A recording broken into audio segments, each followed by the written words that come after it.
last na lang, yun dun sa SONA ni Pangulo na napapanagot, binanggit niyo yung pangalan ng pinsan niya. Sa tingin niyo, sir, totoo yung sinabi ng Pangulo, considering na nakailang araw na, ilang linggo nang lumipas yung kanyang SONA? Palagay ko takot si BBM, no? Kay former Speaker Martin Romualdez. Kasi maliwanag yung sinabi ni Speaker Martin Romualdez. And I quote him, sabi niya, I will not be the scapegoat for someone else's corruption. If I go down, I will not go down alone. Sabi niya, napaka-pregnant with meaning yung sinasabi niya.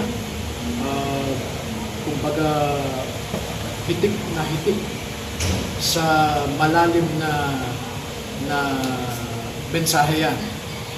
Kaya yung speech ni BBM sa kanyang SONA na originally drafted ay binago nila dahil gusto nilang gawing mastermind talaga si former Speaker Martin Romualdez.